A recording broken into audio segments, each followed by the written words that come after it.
everybody. Hey, how's it going? Welcome to the Way podcast. A guide to unconventional life. We've been trying this multiple times already. But yes, welcome to the Way podcast, a guide to the unconventional life, like you said. Yes. My name is Chris Pentecost. I'm Michael Lavalley, and today together we are the Way. We're gonna make the way. Yep. Not sponsored by. Oh, sorry, I touched your knees. I'm so sensitive. My goodness. So the subject of today, as you can tell, it's a very chaotic podcast today, but we Yes. have a great subject ahead of us. What is it, Michael? it's what is it, Chris? I don't know. It's a book. You're the Oh one yeah, talking about it. that's a book. Sorry, I'm a little bit tired today, so it was a big day. Oh So, yeah. So we got a book ahead of us from Jack Martin Kohe called Your Greatest Power. Yes, that's true. That's the subject of today. Yeah, it's not So- it's not a bad book at all. Your greatest power, like it seems like unconventional Oh, definitely. in a way. So It's ironic because one of the most conventional things you would do to sort of get like a boost, like an ego boost or a confidence boost, would be reading self-help books, which is exactly what this is. Now the unconventional sense in it is actually putting it to use. yes. On top of it actually like selling over 250,000 copies since it was published, it's also really helped a lot of people get up to that millionaire status, up to where they want to be. Yes, and I believe that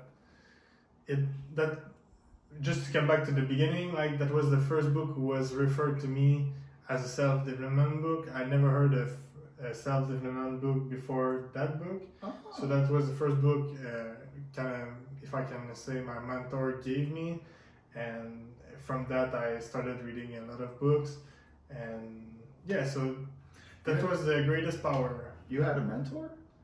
Yeah, I have a couple. Oh, I mean, congrats.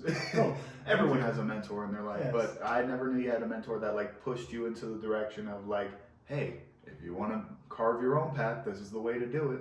Yeah, I mean, he did tell me like this is the way to do it. He just like I was in a rough situation in my life, and he just handed me the book and tell me like you do what you want to do with it, but like you should read that. Then I didn't read it for 3 months, and one day I was like, you know what, I'm gonna read that book. Like it's been 3 months, and I read it in one day, and like 3 hours the book was read. It's not a big book, like It's not. It's like 66 pages long. yeah, something like that. It's not bad, and that's cover to cover. So like there are like 5 blank pages in there. A majority of the book is a repetition of the same quote, which is Wait, we didn't say this your greatest power, so now you're gonna reveal that?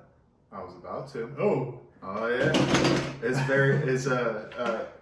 It repeats itself a lot, but it's a very good quote. Your greatest power is your choice.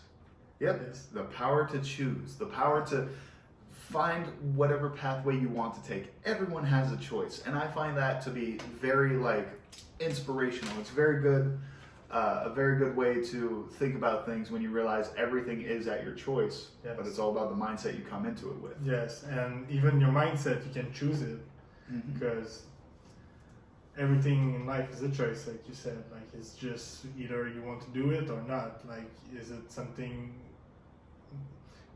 I don't know. Like you read the beginning of the book, like, and they were saying like, in life, some people may give up on life because they've been told that they cannot succeed or that they are not able to do it. One of the quotes I read from there was the people are stuck in their ways in the blessed poor mindset. They're stuck thinking, I can't do it or I can't Yes. afford it.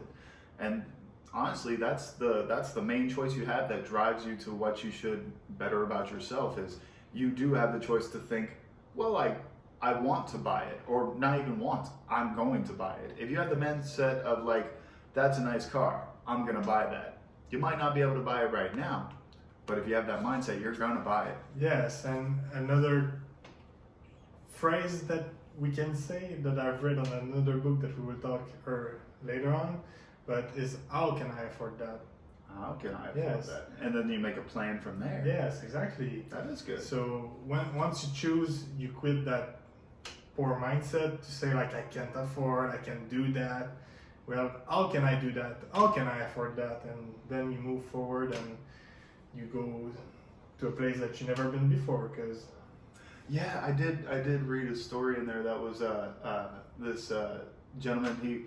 It was a very short story. He's like, someday I'm gonna, or he didn't even say someday. He said, I want to go to Europe, and that was his Yes. only statement.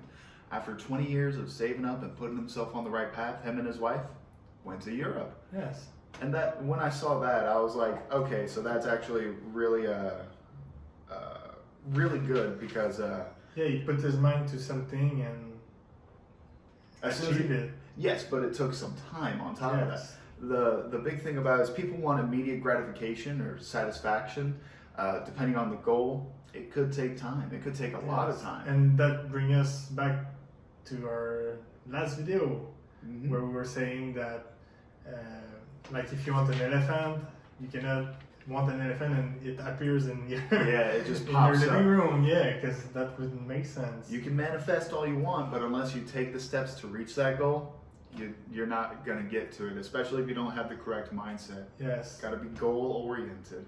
Now I got some fun facts about the book here. Yeah, go ahead. It was written in 1954, so a long time ago. Copyright 1953. It was republished twice, once in 2005 and again, or once in 1970 and once again in 2005. And both republishments, all it ever changed was the introduction, where the intro became a bit more self-aggrandizing. Yes. But it was still very good because it's still very motivational for the people who need to go there. Yes. And I think the first sentence was very impactful, like you said. I like we talked a little bit out of the episode. recording, yeah. Yeah. But it was like something I can't remember well, but like, you know, in life you have only whatever. We can cut that part. I have a quote here. It was a summary of the book. And I think this might be what you're talking about.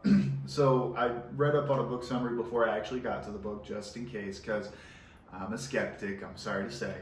The quote was, "We all have choices to make on a daily basis, and the sum total of these choices defines our station in life. Our choices determine if we are a part of society's ills or an instrument in the solutions that will help make the world a better place in which we live." In other words, if everyone were to have this mindset, we could all live in a better place. All it takes is your choice to make yourself better. Yes. And I like that. I like that. Yes, a lot. because we can only change ourselves before changing the other, you know? Right. Because if I was maybe, like, let's live in a parallel universe. Okay. Like, let's say I'm a stupid dumbass and, like, I thought you said a parallel universe. Oh, yeah. Sorry. Okay, let's push that further then. A stupid dumbass who don't know shit about shit, you know? Okay. I don't know shit about shit. You're right. But, like, despite the despite the depression, yeah. well, I get your subject. No, but like let's say that like I didn't read all those self-development book, and I was still in the mindset that I was before I read that book. Mhm. So I think that the world would have been very different because for myself, like the word for myself, for my perception, I wouldn't be here because I probably will be. I would have probably stayed in my old belief and old mindset that everything was happening to me and I wasn't responsible and blah blah blah. You know that is a very treacherous mindset that a lot of people have. Is the everything's happening to me mindset. Yes. And that's not the mindset you need to have if you want to actually complete your goals. It's that mindset that really packs people down, stuck in their situation, and it happens generationally as well. Yes, exactly. Just for an example, like I was blaming the government, the insurance, like for my life that I had. Like I was like, dang, all those things that we need to do just to live a certain life. Like I was having difficulty with that, but then I after reading that book, I changed my perspective, and I thought to myself, well, okay, the rules are there. Like we need insurance, we are governed by a government, and there's nothing we can do. So how can I live my life in that kind of with the limitations you have, Yes. how can you live how you want? Yes, exactly. So then I started to, study the rule and try to make the most out of it. And honestly, I was angry at the government because we need to pay all those taxes and everything. But then, if you study a little bit the rules, if you have a business, well, you need to pay taxes, but you can write off a lot of things. You have a lot less taxes to pay, Yes. that's for sure.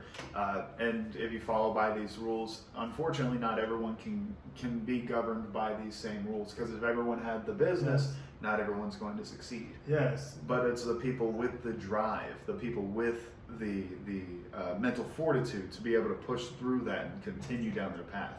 Mm-hmm. There was an old saying, everyone gets their 15 minutes of fame. The only way that happens is if you push for that 15 minutes. And you know what? You might be able to push that to half an hour. Yeah. Keep pushing, you can push that to an hour. Keep pushing, you're gonna have a lifetime set free. Yes. But you gotta have not the audacity. You gotta have the power, the mental fortitude. Yeah, the ambition. And the ambition, yes.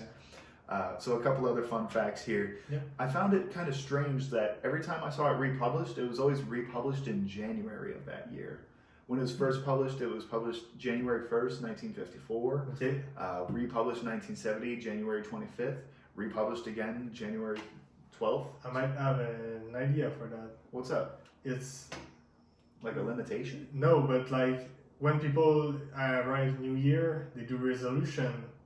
So why not buy a new book, republish or whatever? Like it's marketing, I believe. Like maybe. Yeah, it's probably a big marketing thing. That's Yeah. funny. I never It's thought just a about that. thought, like maybe not the real story, but I mean, that's a good idea. Yeah. This is all opinions. yeah, this is all opinion. Don't take everything for the truth absolute and Right. And because it was published so long ago, there might be some different mindsets, some different use of terms that are not necessarily used in modern day and age. Now, granted, it's not saying anything that's like offensive or will get us canceled or get Martin Kohe canceled, but there is definitely some different aspects. Like I saw one weird thing on page 9 when I first started reading through. What the hell is pineapple soda? Well, I didn't read that, You but can mine was in French, so maybe That is fair. The translation might be a bit different, but the methods are still the same. There was a very specific portion in there. I read the 1970 republished version. Oh, okay, maybe that's why I get probably the newer one. Potentially, yeah, because I think the original one had like a malt shop, and I was like, no one knows what a malt shop is anymore. But it said like you go to an ice cream parlor and you want an ice cream cone and a pineapple pizza, and that just caught me off guard. I was like, I'm gonna try that now. I've tried Even if that doesn't exist. Oh, I'm gonna make it. Yeah. See, and that's the mindset. Now I'm gonna make a pineapple soda. Next episode, you're gonna see me. Well, no, not next episode. Episode after that, you're gonna see me with a pineapple soda, just sitting here. I made it. Yeah. What I understood from the book is it's full of metaphors stating the power to choose is right under our nose, Yes. but habits formed around negativity blind us to that obvious choice. Yeah, because most people choose the negative instead of the positive. They choose to put themselves in a hole, victimize themselves.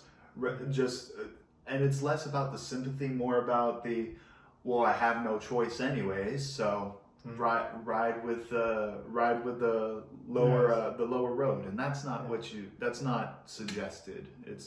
That's exactly how you keep yourself in that hole, just begging and praying and the government did this to me, or life did this to me, or God did this to me. You still have the power to choose at the end of the day. Yeah, and that brings me like maybe a side thought, like on the business and everything, the regulation for that. Like I believe that. Oh, I forgot my idea. Well, we'll go ahead and move on real quick. Yeah, Listen, man, a train of thought comes every 10 minutes. We'll get another one. Yeah, that's okay. Yeah. It was funny though, because I decided to I found a way to pick up the book just a couple of hours before recording. So as a result, he also started rereading the book, and literally as he's reading it, he picks up inspiration to just be like, I got a budget. So he goes and grabs his checkbook and he starts writing down his budgeting. And I'm like, this book actually kind of works. That's strange. Yeah. I mean, It's just that it was like writing my budget was a thing that I wanted to do for a couple of months now, and I didn't took the time to do it. And Just then kept putting it the off. first chapter is about that, like Just go do it. like about money and everything. So, and I was like, well, I might do that then. So I just pick up my notebook and start writing my budget, and now I will keep track of everything because I decided to put my mind to it, and then I will do it. yeah, and that's a structure of your life that you really wanted to keep control of. Yes, exactly. Because Now, not everyone has a budget or has something financial that they have to keep up with in this moment. That doesn't necessarily mean this doesn't apply to you, because it's not just financial means that you could make the choice. yeah, that's about happiness. That's about like whatever you want to apply that. Like It's mainly about happiness, because if you set your mind to the choices you want to make, you're making choices that you want to do. So you're looking to make yourself happier. You, from your financial situation to your home to where you live to what you do for work to your partner, all these are your choice at the end of the day. Yeah, because nobody forced you like to love someone or to. If they do, you're in a bad country. Yeah. Or maybe not a bad country. Maybe it's just like Really shitty situation. yeah. I can't believe that. It's all right. It's YouTube. Let's not bash other country. Like you don't name. We're not here to point people with the finger. I'm talking to you. One great quote that I saw, that a very short quote, is just never destroy your hope. Yeah. When you're striving to something, you're gonna have walls that you run into, and we've repeated this the past couple of episodes. You're gonna have hardships that you go through. Everyone does, especially when you're striving to something that you ultimately want at the end of the day. Yeah. You're gonna have some downfalls. You're gonna have some pitfalls that were lower than where you started. Yes. And we're the best proof of that. Like, you were homeless. I was in Canada. I was homeless a couple of times. So Yes. you were basically homeless. Yeah, that's what I was trying to. But yeah, it's never a situation, like you can always make a promise to yourself, and sometimes something will end up hurting that promise or breaking that promise. That doesn't mean you have an excuse to lose your drive. Yeah. You just have something that should motivate you more, like, okay, I've learned from this. Don't do that again, or don't follow that process again, or don't fall for that scam again. Yeah, there might be always some setback, but it's always about like keep pushing, and That's whatever the mind can conceive, the mind can achieve. So. That's hey, good callback again. And a weird thing is that, well, it's not weird. This book is a great way to put you in the correct mindset. It's not the Bible. You don't have to follow it word for word. It's not every book should be like follow like. No, it should invoke an emotion out of you. It should bring something forward that you didn't have, that you only had in the background. Yes. For this, for instance, is that decision that you do have, which is choice. Speaking of the greatest power, the power to choose, that quote is said so many times in the book. It's said, I counted it, I fully counted it. It was said 38 times, specifically the quote, the greatest power, ellipsis, the power to choose, in all capital letters, just to make sure you drive the point home. Yes. But hey, repetition is repetition is the way to learn something. it's the best way to memorize something. Yeah. Yes. So I think that's a very useful tool that it said. Now, when it specifically said your greatest power, that was actually more. They said it 45 times. So because they keep us a little bit in suspense before they tell us what is their greatest power. What is your greatest power?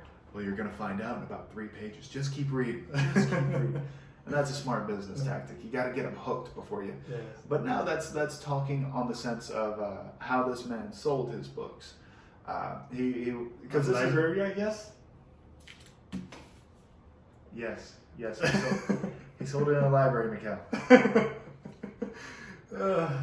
Anyway, but yes, what I was talking about was the methodology that he used his words, how he sold it, how he presented it to people. Yeah. It's always like, this is going to help change your life. This is going to be the breaking moment that helps you complete your future. Yes. Now, obviously, these are just exaggerations. But for me, it worked. It works. Yes. The exaggerations work because it makes it gets you pumped up. It's like, oh, Hey, this is the way. I gotta go. This is the way. Exactly.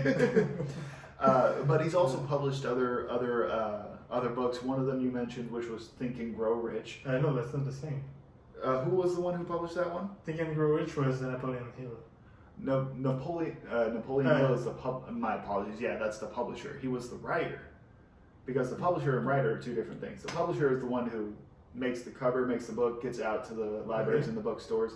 The writer is the one who actually makes the quotations. He also apparently wrote The Law of Success. These were literally in the book when I was reading through them. Oh. It might be a misprint from the 1970s. Maybe someone just didn't care enough to. Was it Think and Grow Rich? Think and Grow Rich and Law of Success. Published/written. These were all published by Napoleon Hill, so that might be what it's referencing to. Maybe he's not written. I'm probably wrong. A little bit of confusion here. Get down in the comments if I'm wrong. Go ahead and let me know. We love interaction. If you like the fact that I messed up, go ahead and like the video. This is how we get them. This is how we hook them. We mess up. If you're still there, we got a surprise for you. Oh boy! But wait till the end. No, I'm scared. I'm scared. You better watch out for that surprise.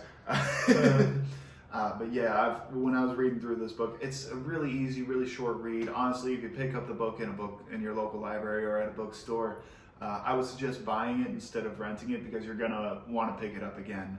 Yeah. As I said, there are like every book. I feel like we should always buy a book because, like that, you can read it and interpret it better. And there was a saying also was telling that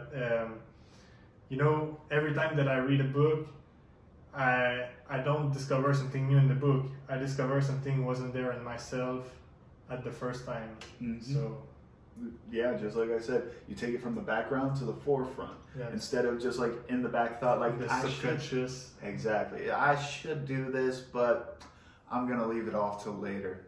No, this brings it right in the forefront. You are now concentrating on this thing. Mm-hmm. And as you all know, I'm not a big reader. That's why I'm glad that this book was so short. Yes. Because it's a really easy read through. You honestly get the gist of it within the first chapter. Mm-hmm. But that doesn't excuse you from going back, finding the different sections that relate to different parts of your life. Yeah. I think there are 3 sections: financial, what you do with your life, and then how you. I read the happiness. Happiness. Like happiness, how you choose to be happy and everything. Yeah. But anyways, that's our surprise. We didn't read the book entirely, so we actually don't read it all. We just had someone off screen read it to us, and we just sat here twiddling our thumbs. Exactly. So. I was on X, Twitter.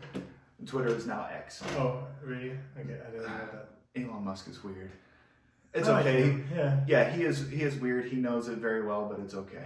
Yeah, Elon Musk, if you listen to that, you should be on our podcast. You should come onto our podcast. Also, give me $1 million. Why would he give you $1 million? No, give me a book on how to make $1 million. That's worth it. That's exactly what this book is trying to convey. You can give other people the power just by informing them, by educating them. Exactly. If you give them money, that'll help for like the short term. That's a temporary release. Yes. It's not going to help them for the rest of their life. Only way that can happen is if they choose to change their mindset. It's our biggest asset. That's right. Yeah. Well, I mean, I think I got a couple other big assets too, but that's okay. That's definitely a very good interpretation of that. All right. I think. Do you have anything else to add? We're done with that one. So if you enjoy, like you said, comment, follow, subscribe, whatever, like, and